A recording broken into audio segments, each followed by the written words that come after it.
Top of the morning to you, Nigeria, and welcome to What's Your Take, a down-to-earth news program in which Nigerians from all walks of life get to express their opinions on the big stories that have the potential to impact our daily lives and well-being.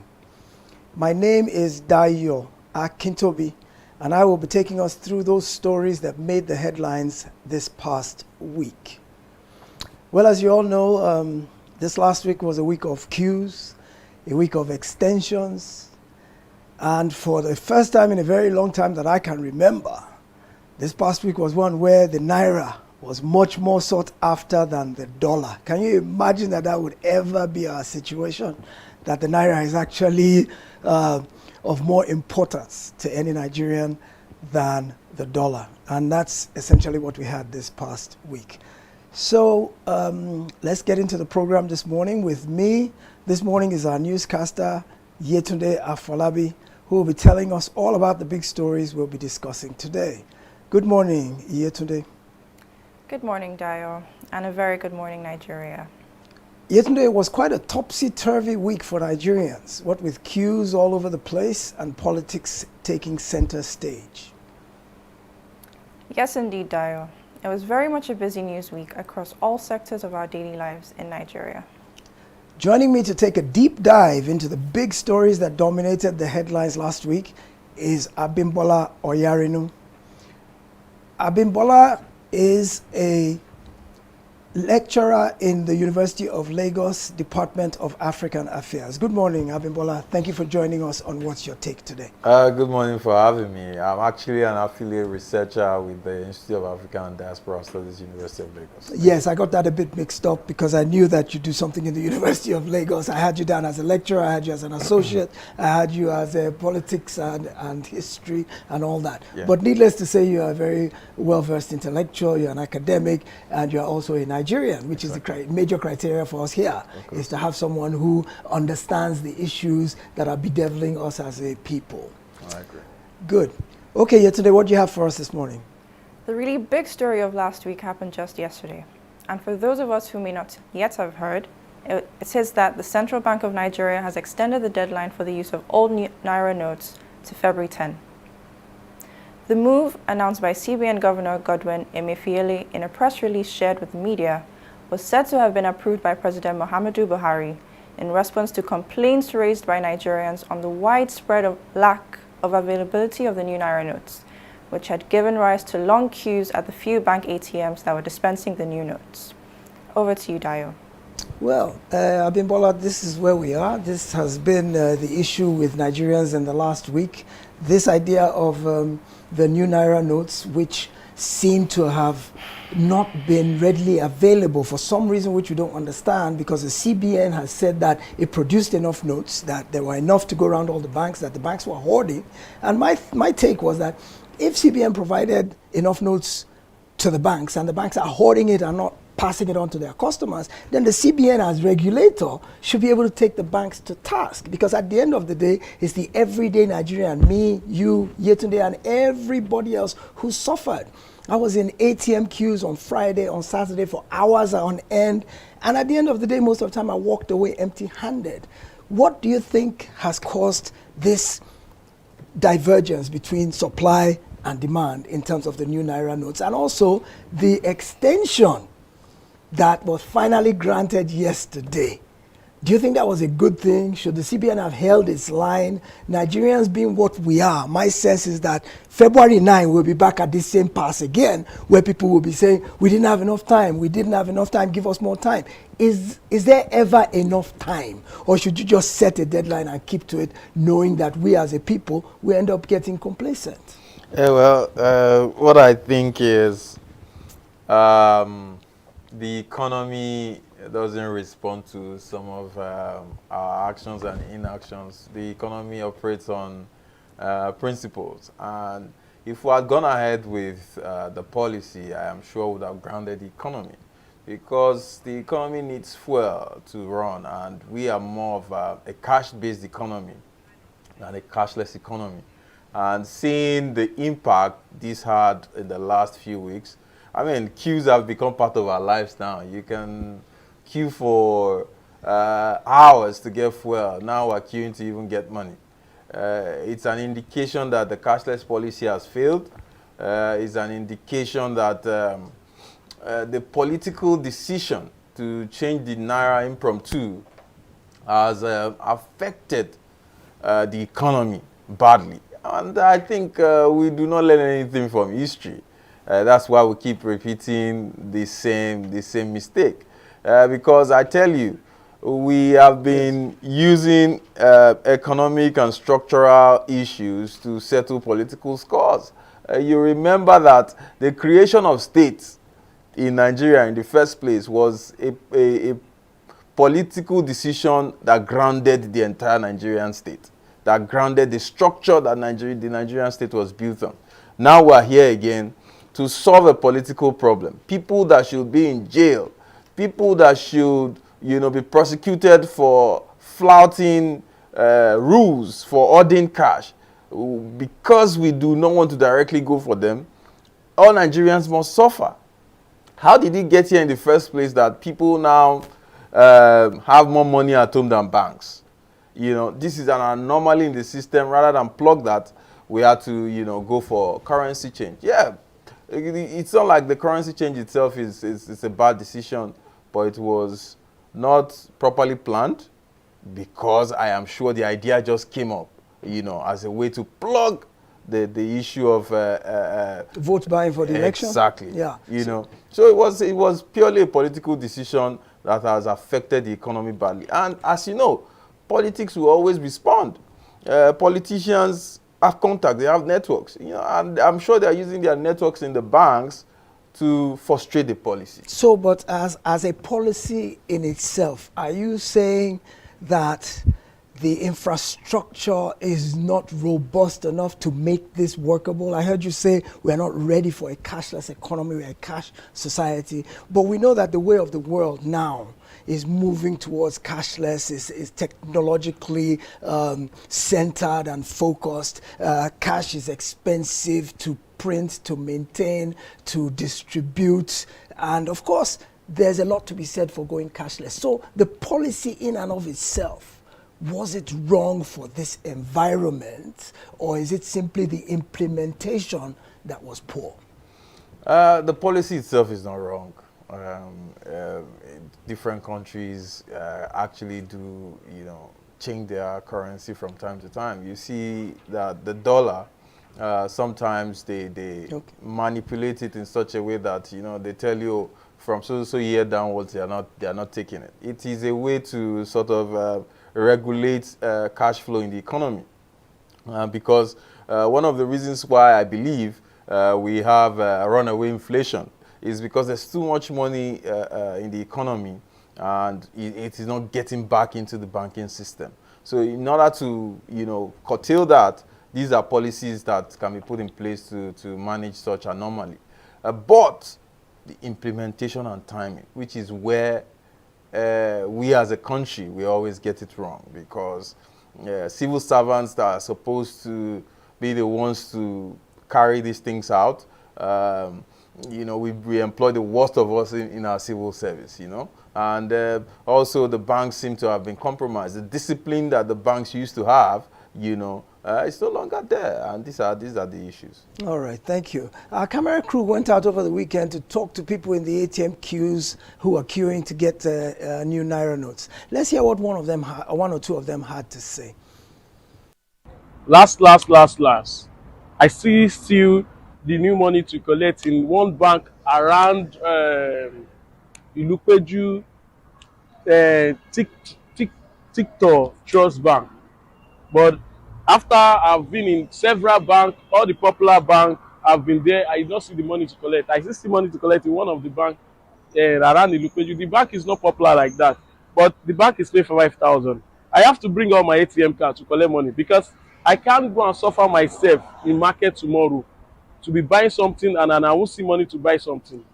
So my own belief is that Mr. Emefiele or His Excellency Emefiele try to extend this deadline of these old notes and try to print more new notes out so we can see money to use to buy things.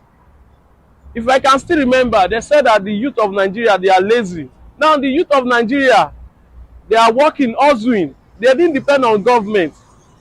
You now, you are not freezing the money that the youth of Nigeria is using, that they need to use to purchase markets, to sell out, to do business. So please, just help us to extend it, Mr. Buhari. That's all what I can say.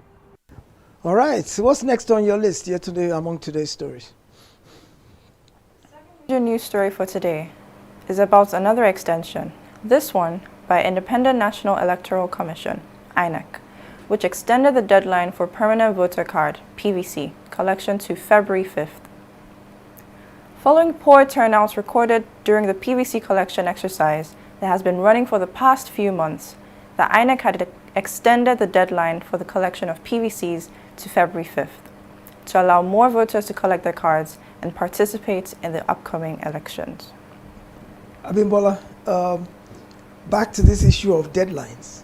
Do you think it will make any difference, this extra 1 week or two that INEC has given those who didn't collect their PVCs up until yesterday? What are the chances that they will now go and collect it between now and February 5? Is it that people were preoccupied to the point that they couldn't go, or is it just that they were nonchalant about going? And if they were nonchalant about going, what are the chances that they will now go between now and February 5? That is difficult to say. Well, all I can say is that I'm not sure there will be a massive turnout of people going to get their PVCs. Is it the right decision to extend? Yes, I think so. But the critical issue here is the method of distribution. As a young man growing up in this part of the world, when NEPA used to distribute bills, we had a structure in place. NEPA had a structure in place to distribute bills to every household in the country.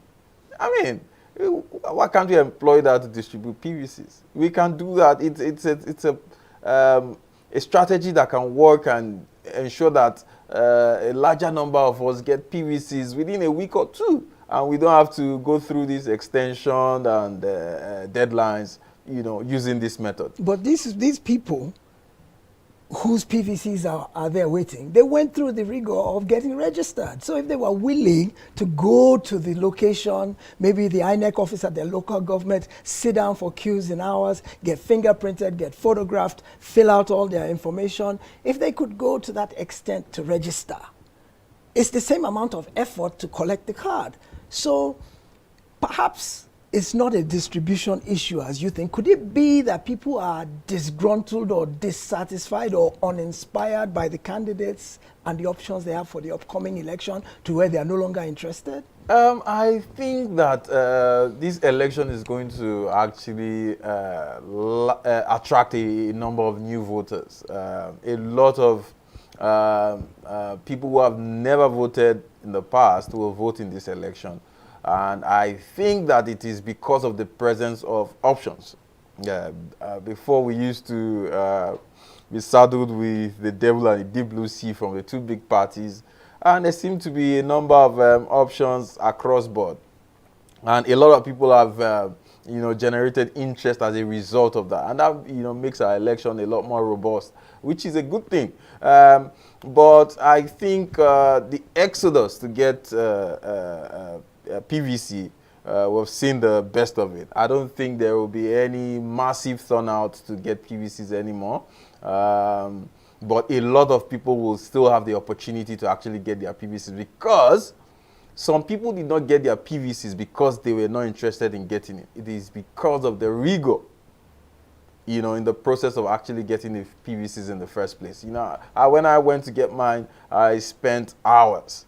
So some people do not have the time, and for some, they think it's a worthless exercise to spend all the hours, to get it. But I'm sure with reduced queues at the PVC points, a lot of people would actually go out to get it. Okay, so the way you look at it simply is that if the distribution process is simplified, a lot more people will pick these cards up. So maybe it's a piece of advice to INEC. The entire process actually can be made simpler. You see, from the registration point to PVC, you know, the process of registering your PVC, they've made that easy because you can be in the comfort of your home and just do the registration. You saw that a lot of people registered. Collection of PVC can equally be simplified. Then the elections, I don't know if we still have to register and go back home and come back to vote, but I think that has been corrected. You see, all of these things tend to disenfranchise a lot of Nigerians, and that in itself is anti-democracy. Yes, okay. We'll see how it goes between now and February 5, and hoping that a whole lot more people will pick up their PVCs to give themselves an opportunity to participate in the upcoming elections. Yetunde, what do you have for us next? Our next news item for today is the declaration of the Osun State Governorship Election Tribunal that immediate past Governor Boyega Oyetola of the APC won the election. In a 2-to-1 split decision, the tribunal found that overvoting occurred in 744 wards across the state. After deducting that the votes illegally cast, Oyetola was found to have scored the majority of lawful votes of 314,931 against Adeleke's 290,266. The tribunal that instructed INEC to withdraw the certificates of return issued to PDP's Ademola Adeleke and presented to Oyetola. Abimbola, this has BVAS written all over it. Did BVAS fail, or did BVAS actually help to expose this discrepancy? Because you know, BVAS has been, this notion of using technology for the election is what has inspired a lot of confidence in people about the prospects of a free and fair election in Nigeria for the first time. That will have a very clean election. And a lot of that confidence revolves or pivots around the notion of this BVAS, that the BVAS will ensure that any voter who presents himself is who he says he is, and it will accredit the fact that the PVC he is presenting is his PVC. So number one, it eliminates the fact that somebody else can vote for you. It's supposed to eliminate the fact that you can vote multiple times. It's supposed to eliminate the fact that you can vote without being accredited. So what now happened? How did overvoting occur? And don't get me wrong, it occurred on both sides. The only thing about this decision is that Adeleke's group or his supporters were found to have overvoted more. Oyetola's people overvoted as well, but theirs was less. So by the time they recalculated the numbers, Oyetola now has more votes than Adeleke. So does this mean BVAS failed? Or was it BVAS that helped to actually highlight the discrepancy? Are we in trouble with the upcoming election? You see, there is no perfect system. BVAS is a new technology that we are trying to understand in this part of the world. Australian elections, I have presented a lesson for INEC, and I'm sure they are working on how to plug some of the discrepancies noticed in the Australian election. However, it's unfortunate that the judiciary has come again to actually decide the fate of our democracy. It is very unfortunate that we have to get to the point where people's votes are not what decides who become what. It is the judiciary's injunction that, eventually picks the governors of different states and sometimes even decide our political leaders. But isn't the judiciary doing us a favor to ensure that it's who we actually voted for that's going there? Isn't that what the judiciary's job is to do, is to ensure that the truth prevails? Well, let me talk like the common man on the street, and I will say, are we sure that there's justice in the judiciary? Yeah, these are issues. When the judiciary starts to decide who gets what and how, it is an affront on democracy itself. It is the people that should decide, and when they vote in an election, you see, how did we get here in the first place? You recognize that there was vote buying, vote manipulation from both sides. I mean, you give it to the next man who has no discrepancies, because what we're simply doing is we're rewarding crime. Now, crime did not favor the losing party. They went to court to say, oh, there was actually a crime and we didn't commit much of the crime. And so what we are saying here is or we are simply rewarding bad habits, basically? Well, my take from where I sit, why don't we beef up our electoral systems in such a way that the ultimate result is above board and is incapable of being compromised or questioned to the point that the judiciary has no role to play? In many of the advanced democracies that have been in existence for many, many years, the result that's announced is usually above any kind of question or any kind of reversal. And ultimately, that's what I think we should look at, is how do we get INEC and the electoral process to beef up the systems in such a way that it will be clear who won. It will be above question. We're already getting there. Technology is the way to go. Yes. And we're beginning to deploy technology to actually help us conduct our elections better. I am sure one of the reasons why it was easy for the tribunal to actually say, oh, this was what happened, was because of technology. Yes. And by the time politicians understand that it is no longer business as usual, yes, they would, pay more attention yes, to winning legal votes than for duplication of votes and vote buying and all of that. Yes, indeed. Thank you. All right, Iyetunde, what's your final story that you have for us today? And our final big story for today is a really sad one that occurred yesterday, in which a container truck fell on a commercial bus at Ojuelegba Bridge in Lagos, leaving 9 dead and 1 rescued alive. The bus was said to be picking up passengers along the service lane beneath the bridge when the truck lost control and fell off the side of the bridge, where it landed on top of the bus, crushing it. Emergency crews were able to lift the container part of the truck with a forklift, after which they cut off the top of the bud to access trapped passengers. A single adult female was evacuated alive, while 9 bodies were recovered, comprising 4 adult males, 3 adult females, 1 boy child, and 1 girl child. And that's all the stories we have for you on this edition of What's Your Take? I will now hand back to Dayo, who will discuss this tragedy with our guest.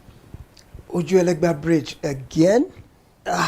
It seems as if every other month something's falling off Ojuelegba Bridge. Is that bridge jinxed, or is it simply a technological anomaly, or what is the issue with Ojuelegba Bridge? I remember that back in a couple of administrations in Lagos State previously, they put a barrier across that Ojuelegba Bridge to stop vehicles of certain heights from ascending that bridge, because for some reason, maybe the way it curves, it seems to be susceptible to heavy vehicles falling over the side. So there was a time when they actually put a barrier so that vehicles taller than 7 feet couldn't pass. So all the trucks had to go through the bottom.